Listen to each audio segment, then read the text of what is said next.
People think quiet women don't fight back. They imagine we fold under pressure, that we age into silence. But they don't understand, silence isn't surrender. It's the space where strength gathers before it speaks.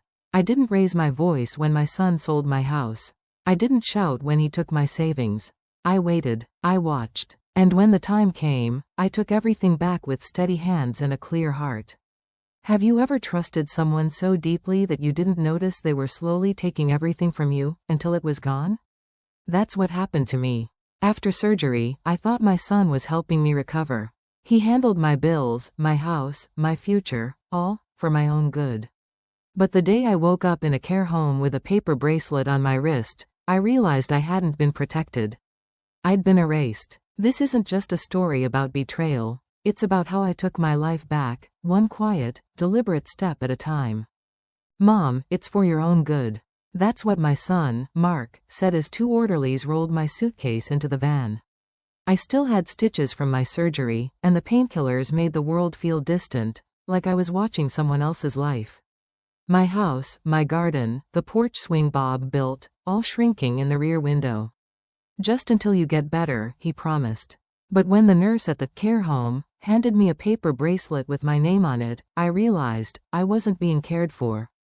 I was being put away. The smell of antiseptic and overcooked food clung to the air. Somewhere down the hall, a woman was crying softly. I wanted to tell her she wasn't alone, but I couldn't even convince myself of that. I looked down at my trembling hands and whispered, "What have you done, Mark?" After my operation, I trusted Mark completely. He was my only child, the one I used to call my heartbeat outside my body. When the doctors said I'd need months to recover, he stepped in without hesitation. Or so I thought. "Don't worry, Mom," he said, stacking my bills neatly on the table.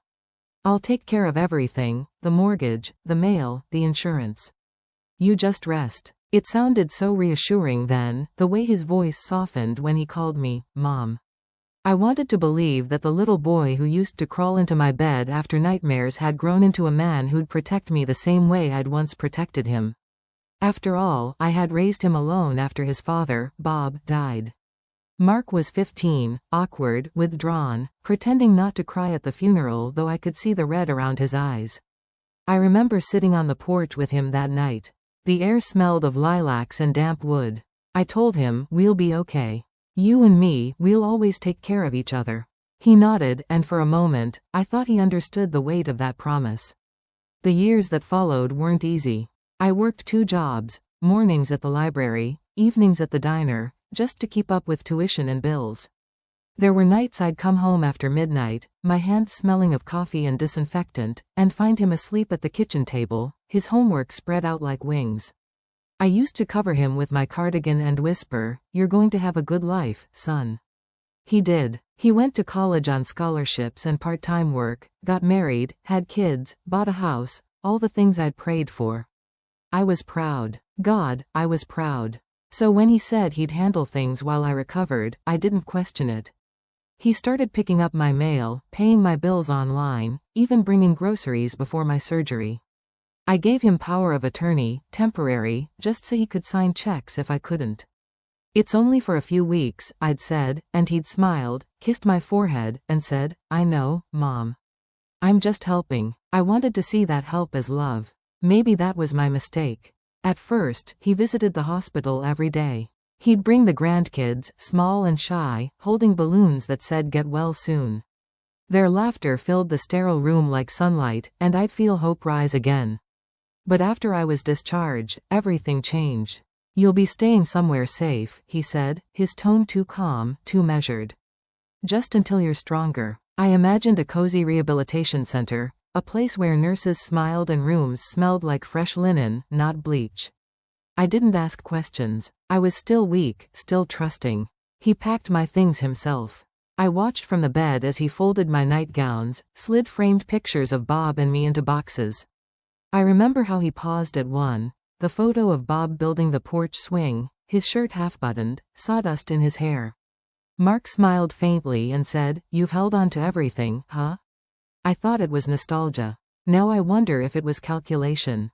The ride to the home was quiet. The driver, hired by Mark, didn't make eye contact. My son followed behind in his car, and I remember thinking, he's such a good boy. I wish I could go back and tell that woman, the one clutching her blanket in the back seat, that good boys don't take away your house keys. When we arrived, I saw the sign, Sunny Acres Assisted Living. Cheerful letters, faded by the sun. Inside, it smelled like old soup and disinfectant.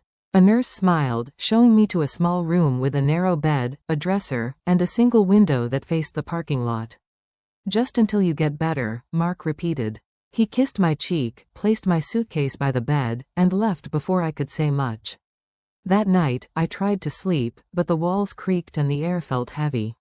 I kept waiting for him to come back, maybe call, maybe say, I love you. Instead, the only sound was a woman down the hall moaning softly, calling for someone who never came. Days passed. I counted them by the cafeteria menu: Monday's meatloaf, Wednesday's overcooked fish, Friday's pudding. Mark called occasionally, always in a rush. Everything's fine, Mom. You just focus on resting. But when I asked about my house, he'd change the subject. One afternoon, I mentioned needing to pay the gardener. He laughed lightly and said, "Don't worry about that. I've got it covered." His voice had that practiced calm again, the kind that hides something. I told myself not to worry. After all, he'd always been responsible. I even bragged to the nurses, "My son takes care of everything." I'm lucky. They'd nod politely, distracted, their eyes already moving to the next patient. But late at night, when the halls were silent and the TV flickered in the common room, I'd lie awake replaying our last conversation before the surgery. "Mom," he'd said, helping me into the car, "you should rest easy. You've done enough your whole life. It's time to let someone else handle things."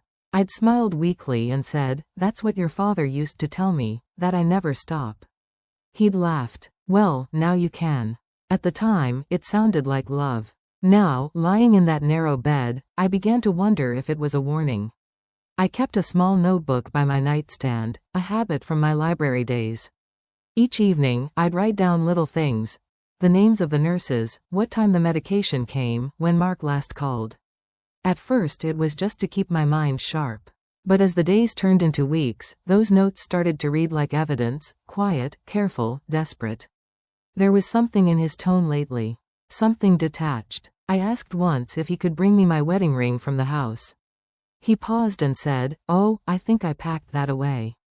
"Don't worry, Mom. I'll find it." But he never did. And then, one morning, while drinking the bitter coffee the cafeteria called breakfast, I overheard two nurses chatting near the counter. "Did you hear about the lady in room 18?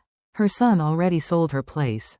Got a great price." They laughed softly, shaking their heads. "Family, huh?" I felt the cup slip in my hands, hot coffee splashing across the tray.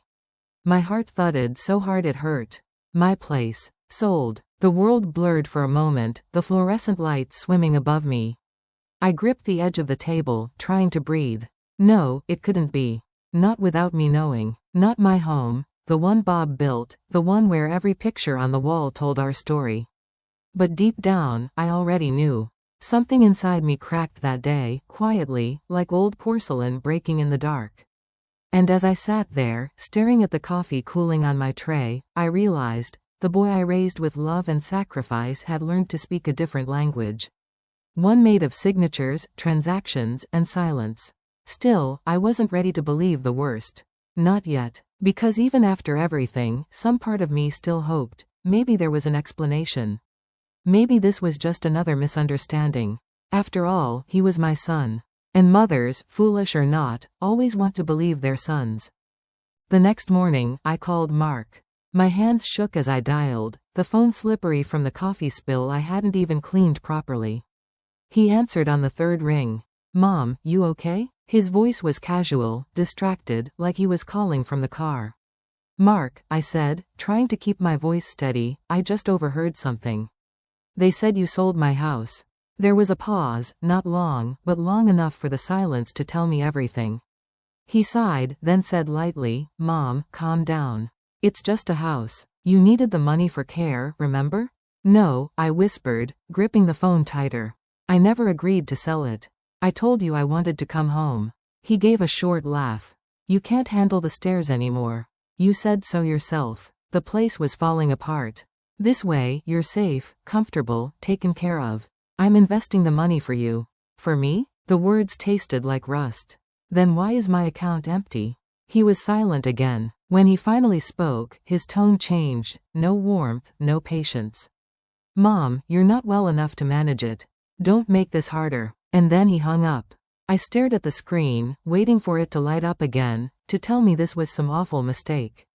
It didn't. The silence after that call felt heavier than the walls around me.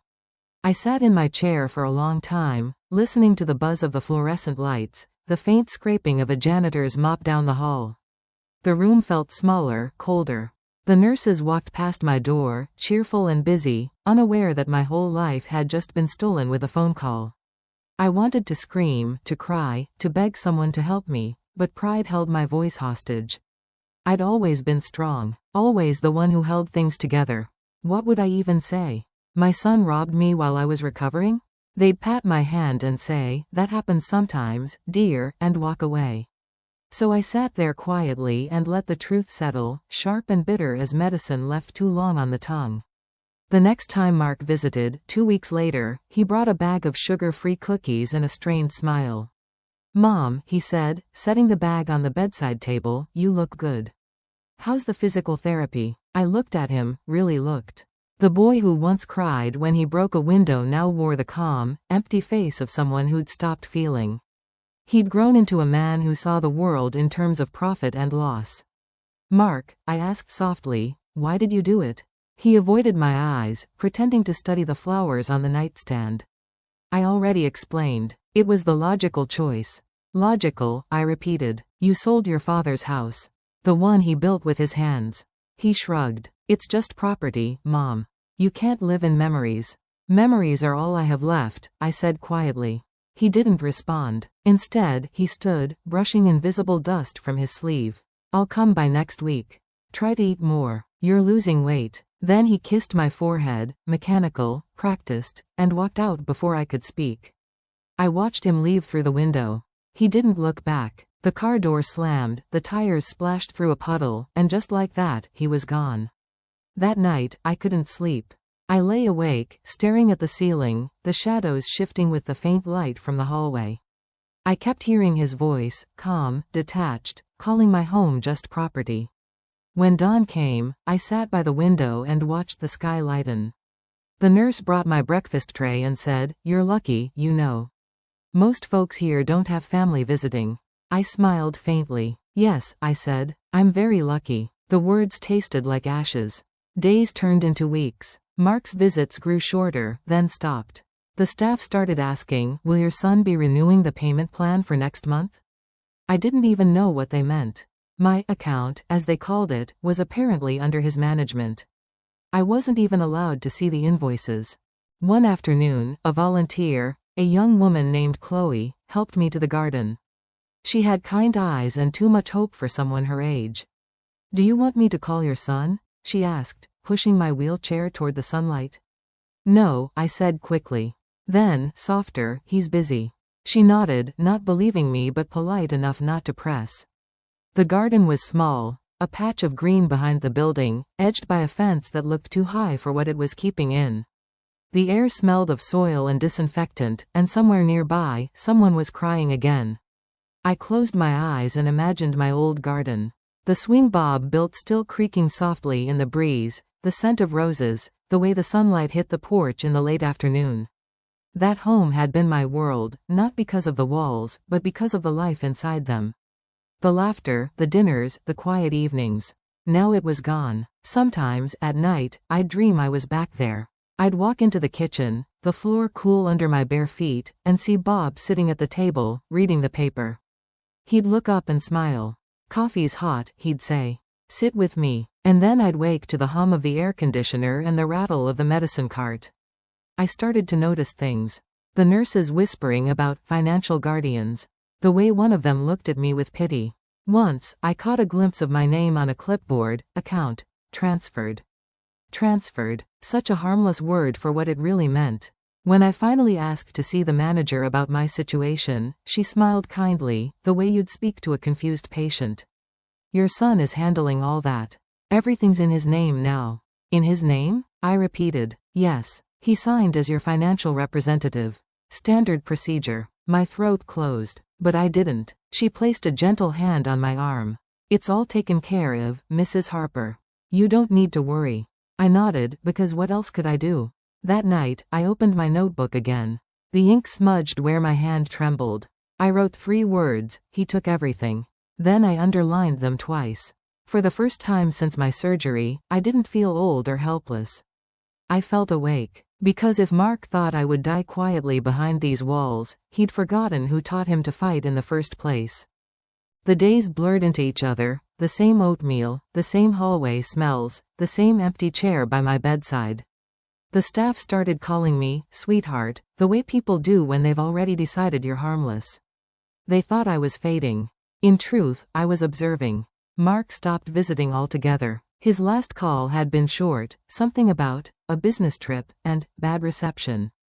After that, silence. I'd check the phone on my nightstand every morning, just in case.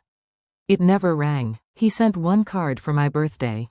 It wasn't even handwritten, just my name printed in black ink on a generic floral background. Inside, 2 words, love, Mark. The love looked like an obligation. The nurses told me I should be grateful. At least he remembers, one said while changing my linens. I smiled because I didn't want her pity. But that night, I turned the card over and saw the tiny logo of a grocery store on the back, one of those discount cards they sell near the checkout counter. Not even chosen, just convenient. Loneliness in that place wasn't loud. It was quiet, methodical, like water dripping from a faucet you can't fix. Every day, someone would disappear, moved to a different facility, they'd say. But we all knew what that meant. You'd see the empty bed the next morning, the curtain half drawn, and silence where a voice used to be. One night, I overheard the nurse at the front desk say, Room 12's payment expired. The son said he'll call back when he can. The next day, Room 12 was empty. I didn't sleep that night. I kept wondering, what happens when my payments stop? Would they just wheel me out, take my bracelet, send me wherever people go when there's no one left to claim them? I started hiding things. My notebook under the mattress. The old locket with Bob's picture in a tissue box. I didn't have much, but I wanted some small proof that I still existed. One afternoon, a new volunteer came by to read to the residents. Her name was Grace, barely 20, with freckles and a voice too bright for a place like this. She brought books and soft cookies, the kind that crumble at the first touch. She asked if she could sit with me. I'd like that, I said. She opened a novel, but halfway through, she stopped reading and said, You know, you don't belong here. I smiled sadly. Everyone here belongs somewhere. No, she said. You're different. You watch people. Most folks here drift off, but you, she paused, choosing her words, you're still planning something.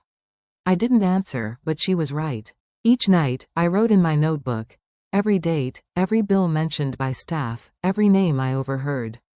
I noted the day my neighbor, a retired teacher named Elsie, was moved out after her daughter forgot to renew her payments. I wrote down how long it took for them to clear her room, 12 minutes. I wasn't collecting these things for revenge. Not yet. It was survival. Proof of the slow erasure happening around us. One evening, during supper, the television in the dining room played a news segment about rising elder financial abuse. The anchor spoke about stolen homes, emptied accounts, and trusted family members who used power of attorney to take everything. The camera showed an old woman crying beside a foreclosure notice. I couldn't look away. The others kept eating, but I watched the screen like it was a mirror. When it ended, I pushed my tray aside. The nurse frowned. Not hungry? I shook my head. I'm just thinking. That night, I dreamed of my house again. But this time, it wasn't warm. The windows were boarded, the swing broken, the garden dead. I stood at the gate, calling Mark's name, but no one answered. When I woke, my pillow was damp. The next morning, I asked one of the aides to take me outside for fresh air. The sky was pale, heavy with clouds. The wind smelled of rain and something faintly metallic, like the scent of change. I watched cars passing beyond the fence, people living lives that didn't include me.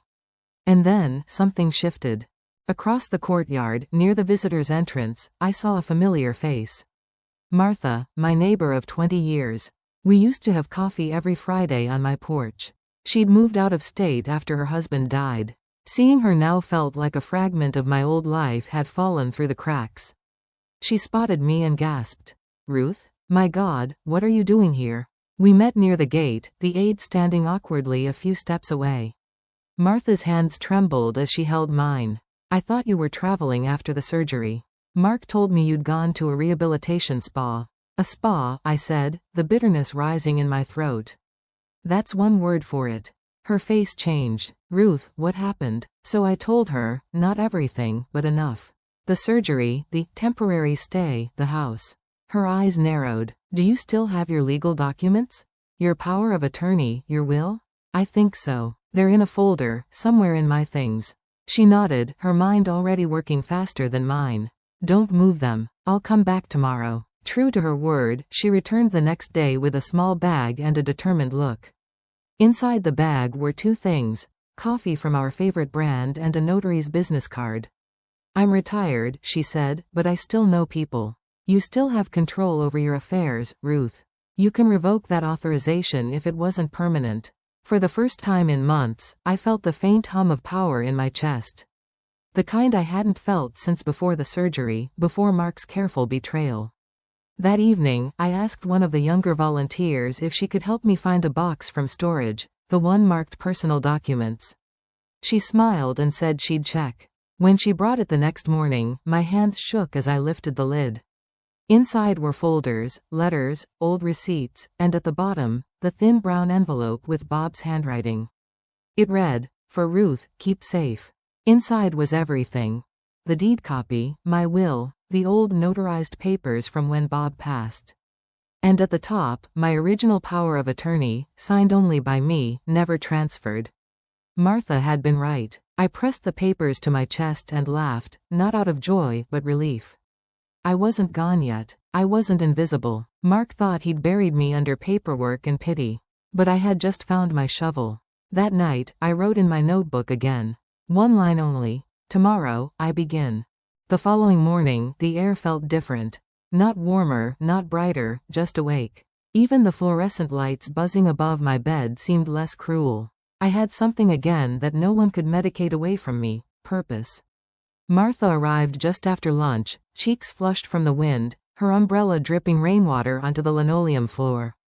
"You ready?" she asked, pulling off her gloves. "I've been ready for months," I said.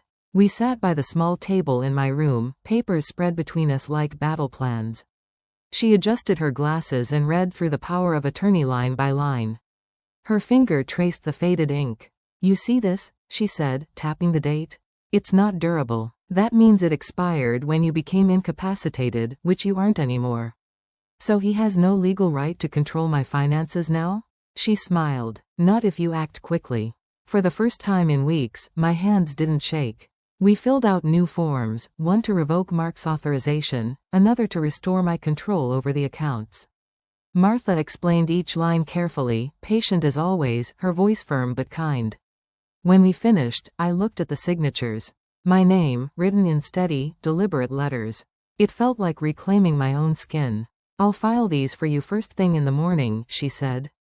"But, Ruth, there's something else." She reached into her bag and took out a folded newspaper. The headline read, "Local journalist investigates elder fraud scheme." Underneath was a photograph of a young reporter smiling proudly. "She's a friend of my niece," Martha explained. "She covers stories like yours, seniors being taken advantage of by family members. She might help." At first, the thought of speaking publicly terrified me. I'd spent my life keeping my problems private. But what Mark had done wasn't just betrayal, it was theft of my dignity. And silence had helped him do it. I nodded slowly. "Call her." Martha smiled, relieved. I already did. That afternoon, the journalist came, a woman in her 30s named Emma. She wore a navy raincoat and carried a small recorder. She spoke to me as if I were the only person in the world who mattered. Not like a victim, but like a witness. "Mrs. Harper," she said gently, "I want to make sure you're comfortable sharing your story. You're in control of what we discuss." For a moment, I couldn't speak. No one had used the word control with me in months. I took a deep breath and began from the start, the surgery, the home, the call, the house, all of it. Emma listened without interrupting. Occasionally she'd nod, or ask a quiet question, but mostly she let the silence hold my words. When I reached the part about the house being sold, my voice broke. He said it was for my own good, I whispered. When I finished, she turned off the recorder and said softly, Ruth, you're brave. What he did is a crime. We'll make sure people know your name for the right reasons. After she left, I sat for a long time staring at the rain streaking down the window. For once, I didn't feel trapped. I felt seen. 2 days later, Martha returned with news. The papers went through, she said, holding up a stamped envelope. The bank acknowledged the revocation. Your accounts are yours again. I nearly cried. My heart felt too full for my chest. And Mark? I asked. Her mouth tightened. He'll find out soon enough. That evening, as I lay in bed, I thought about Bob. I imagined him sitting across from me, reading his newspaper, pretending not to listen while I rambled about the garden. He'd always said, you can forgive anyone, Ruth, but never let them mistake forgiveness for weakness. I smiled into the dark. He would have been proud. 3 days later, the story aired on the local evening news. The segment opened with footage of the nursing home garden, then a close-up of me, sitting in my chair, telling my story. They titled it, Elderly Woman Outsmarts Son Who Sold Her Home. When my face appeared on the screen, the other residents clapped. Some even cried. It wasn't just about me, it was about all of us, the forgotten ones. By morning, the phone at the front desk wouldn't stop ringing. Donations, messages of support, even offers from lawyers and charities flooded in. One call, though, stood out. Mrs. Harper, the receptionist said, her eyes wide, someone wants to speak with you. They said they can help you find new housing. The voice on the line belonged to a man named Thomas from a nonprofit that helped seniors recover stolen assets. He spoke warmly, respectfully. We saw your story. We have a small cottage available through our partnership program. Your name on the deed, no guardians, no intermediaries. Would you be interested? I felt tears slide down my cheeks. Yes, I said simply. Yes, I would. Within a week, arrangements were made. The day I signed the new lease, Martha stood beside me, her hand steadying mine. The cottage wasn't big, but it was mine, white shutters, a small garden, sunlight pouring through the kitchen window. As we walked up the path, I noticed a robin perched on the fence, tilting its head toward me. It felt like a sign, though I couldn't say of what. Maybe peace. Maybe freedom. I moved in on a bright Monday morning. The air smelled like cut grass and possibility. As I unpacked, I found the locket again, Bob's face smiling up at me. I placed it on the windowsill where the sun could touch it. That evening, as I brewed my first cup of tea in the new kitchen, the intercom buzzed. My heart stuttered when I heard the voice. Mom? It's me. Please, can we talk? Mark. I stood there, the steam from the kettle curling between us like a ghost. For a long moment, I said nothing. Then I pressed the button and spoke softly. Mark, I made mistakes too. I trusted you. He exhaled shakily. I'm sorry. I didn't mean for things to go this far. But I didn't let him finish. I pressed the button again and said, goodbye, son. Then I turned off the intercom and locked the door. Outside, the sun was setting, painting the sky gold and rose. I watched it from my window, a cup of tea warming my hands, and thought, this is what freedom feels like, not loud, not grand, just quiet and earned. For the first time in a long while, I wasn't waiting for anyone. I had come home, even if the address was new. The next morning, sunlight filtered through lace curtains, warming the wooden floor of my small cottage. I hadn't slept much, but it didn't matter. I felt alive again. For the first time in years, I woke up not to the sound of hospital carts or nurses calling names, but to birdsong and the soft hum of life outside my own window. I made coffee, real coffee, not that bitter machine sludge from the care home. I held the mug with both hands and watched the steam rise, letting it fill the silence. Peace felt unfamiliar, almost fragile, like something that could disappear if I moved too fast. But peace wasn't enough. Justice had its own kind of music, and I was ready to play it. After breakfast, Martha arrived with a folder and that no-nonsense expression of hers. The journalist wants a follow-up, she said, setting her purse on the table. Apparently, your story made quite an impact. I didn't do it for attention, I said. I know, she smiled. That's why people care. Emma came later that afternoon. Her recorder was off this time, she just wanted to talk. You've inspired a lot of women, she said. We've had dozens of calls from others going through the same thing. It was strange hearing that word, inspired. I had been so many things in my life: a wife, a mother, a caretaker, a victim. But never that. We talked for an hour. She asked if I'd ever consider speaking publicly about what happened. I told her maybe one day, but not yet. I wasn't done healing or forgiving.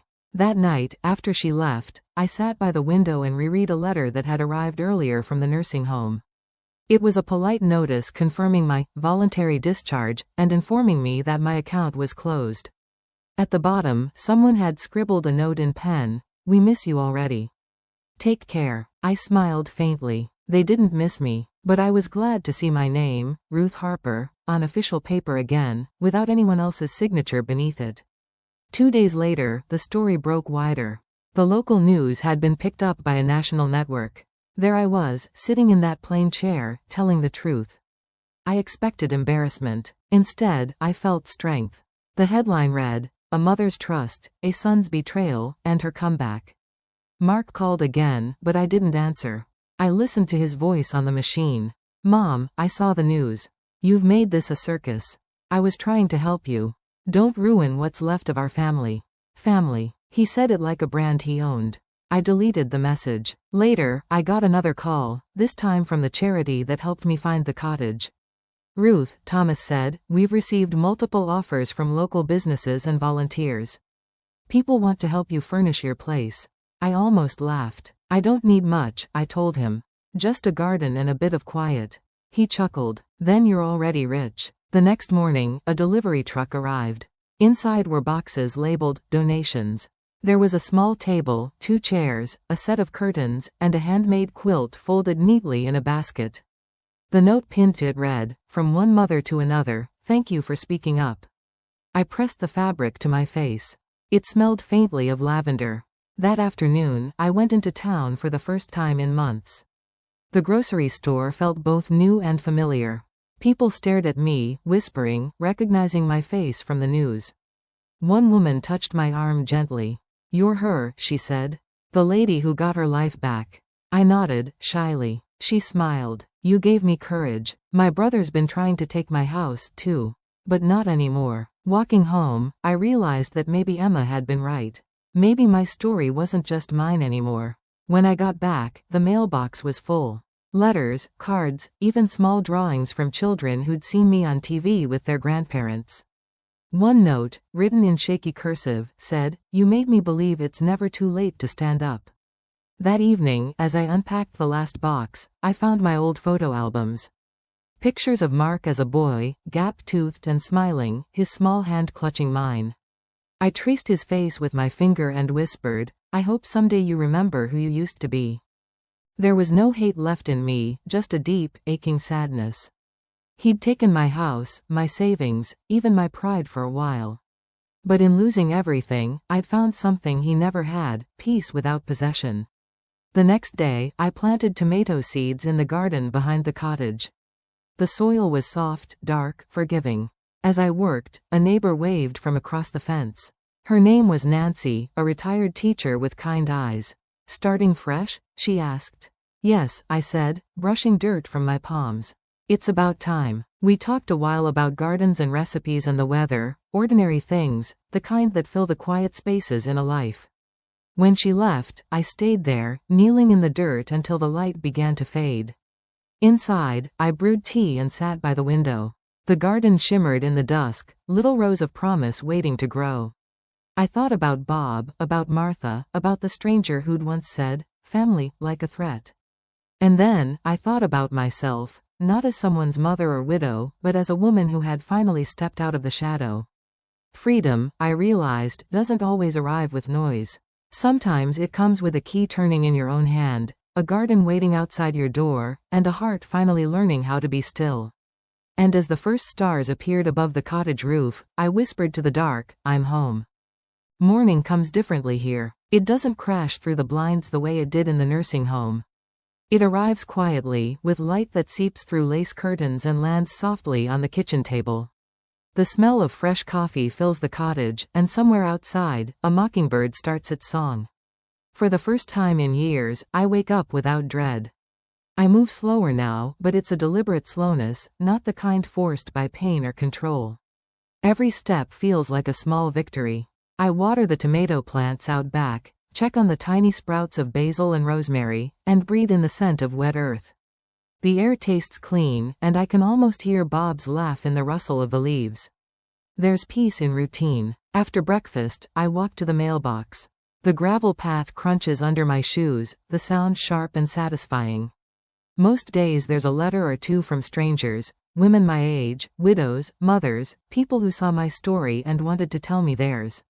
Some send photos of their gardens, others just write, "You gave me strength." I read every single one. One letter stands out. It's from a woman named Clara in Michigan. She writes about her son, who convinced her to sell her house for investment. She never saw a dollar of it. "I thought I was the only one," she says. "Until I saw you." I fold her letter carefully and set it beside the growing pile. It's strange, the comfort that comes from knowing pain isn't unique. It doesn't make it smaller, but it makes it shared. Sometimes I get visitors. Martha comes once a week with groceries or gossip from town. She fusses over me, insists on bringing fresh bread, and scolds me if I so much as hint at doing yard work without gloves. Emma visits too, now more as a friend than a reporter. We sit on the porch drinking lemonade, talking about everything except the past. She says her next piece will focus on how often care becomes control. I tell her to write it fierce. There are quiet moments when loneliness creeps in. I won't lie about that. There are evenings when the house feels too still, when the only company is the ticking of the old wall clock. On those nights, I pour myself a cup of tea and talk to Bob. Not out loud, just in my mind. I tell him about the garden, the letters, the people who found courage because of our story. I think he'd like that. He always believed our life meant something bigger than the walls that held it. Mark hasn't called again. I'm not sure what I'd say if he did. Forgiveness isn't something that comes on demand. It's quiet, stubborn, and takes its time. But I know this. Anger no longer owns me. It's there, sure, a scar that reminds me where I've been. But it doesn't burn anymore. Last week, I went into town for the first farmer's market of the season. I carried a small basket and wore the blue cardigan Martha says makes me look positively radiant. The air was full of chatter, dogs barking, the smell of peaches and baked bread. A woman selling honey recognized me and said, "You're that brave lady from the news." I laughed and told her, "No, I'm just someone who got tired of being quiet." She nodded, smiling. "Well, that's brave too." Walking back home, I realized how much lighter the world feels when you stop apologizing for surviving. Now, my days have rhythm again. Morning coffee, letters, gardening, afternoons on the porch watching the sun crawl across the fence, evenings with the radio humming old jazz songs Bob loved. I've started sleeping through the night, dreaming not of loss but of simple things, a ripe tomato, a child's laughter, the warmth of sunlight on my hands. A few nights ago, I sat outside as the sky turned that deep violet just before darkness. The air was warm, heavy with the scent of lavender. I thought about all the years I'd spent trying to be the perfect mother, wife, neighbor. Always giving, always trusting. And yet, somehow, I had to lose everything to find the one thing I'd been missing, myself. Freedom isn't loud. It's not a declaration or a headline. It's sitting in a small cottage with your name on the deed and your heart finally still. It's knowing that no one can move you, sell you, or silence you again. Before bed, I open the window to let the night air in. The crickets start their steady chorus, and I whisper a thank you, to Martha, to Emma, to the strangers who wrote, and maybe even to Mark. Because without his betrayal, I might never have learned that peace isn't given. It's claimed. I turn off the light and lie down, the quilt tucked up to my chin. My last thought before sleep is a simple one: I'm here. I made it. And tomorrow, I'll wake up to birds and coffee and another day that belongs only to me. Now I live small but live free. Every flower in my garden reminds me that even the most trampled soil can bloom again. Every sunrise tells me it's never too late to begin. If you're listening to this and someone has made you feel small, remember, you're not powerless. You're waiting. And when the right moment comes, you won't miss. Tell me, have you ever been underestimated by someone you trusted most?